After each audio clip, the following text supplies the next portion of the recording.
আচ্ছা, একটা প্রশ্ন। বলুন তো, পৃথিবীর সবচেয়ে পুরনো মমিটা কার? আর সেটা এখন কোথায় রাখা আছে? এই প্রশ্নের উত্তর জানার আগে আমাদের একটা ব্যাপার ঠিকভাবে বুঝে নিতে হবে। এই মমি জিনিসটা আসলে কি? মমি মানে এমন এক মৃতদেহ যেটাকে পচে নষ্ট হতে না দিয়ে যত্ন করে অনেক দিনের জন্য সংরক্ষণ করা হয়। শরীরের ভেতরের সব তরল অঙ্গ প্রত্যঙ্গ সরিয়ে ফেলা হয়। তারপর সেটাকে এমনভাবে মুড়িয়ে রাখা হয় যেন সেটা হাজার বছর টিকে যায়। সাধারণত মরুভূমির মতো শুষ্ক পরিবেশে মমি দীর্ঘদিন টিকে থাকে। তবে প্রাচীন মিশরীয়রা এটাকে বানিয়ে তুলেছিল এক উচ্চ পর্যায়ের শিল্পে।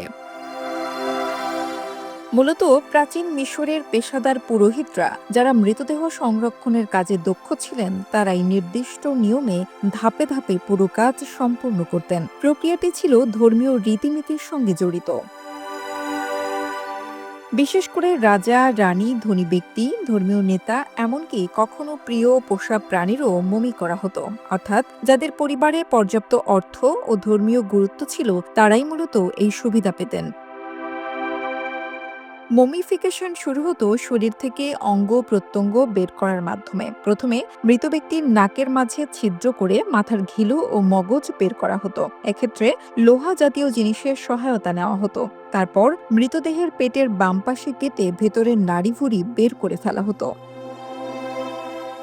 এরপর শরীরের বিভিন্ন পচনশীল অঙ্গ, যেমন ফুসফুস, বৃক্ক, পাকস্থলী ইত্যাদি বের করা হতো। এসব অঙ্গ বের করার পর আবার পেট সেলাই করে দেওয়া হতো। এক্ষেত্রে তারা খুব সতর্কতা অবলম্বন করত, কারণ পেট সেলাই করতে গিয়ে যদি পেটের ভেতর বাতাস ঢুকে যায় তাহলে মৃতদেহ পচে যাওয়ার আশঙ্কা ছিল। মস্তিষ্ক সরিয়ে ফেলা হতো নাক দিয়ে লম্বা হুক ঢুকিয়ে। হৃৎপিণ্ড রাখা হতো অনেক সময়, কারণ প্রাচীন বিশ্বাস ছিল পরকালে আত্মার বিচার হবে হৃদয়ের ওজন দিয়ে।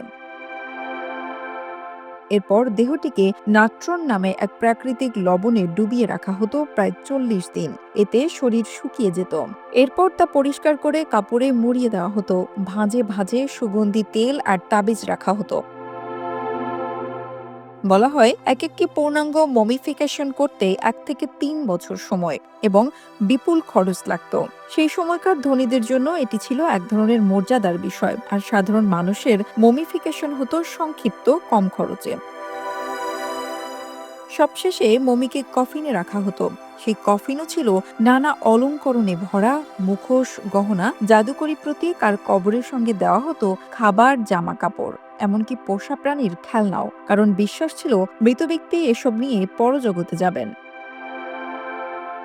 আজকের দিনে বিজ্ঞানীরা অবাক হয়ে যান এই প্রাচীন কৌশলের নিখুঁত দক্ষতায়। হাজার হাজার বছর পরও দাঁত, হাড়, ত্বক, এমনকি পোশাকের টুকরোও টিকে আছে। আর তাই মমি এখন শুধু মৃতদেহ নয়, বরং হয়ে উঠেছে গবেষণার উৎস, ইতিহাসের জীবন্ত দলিল।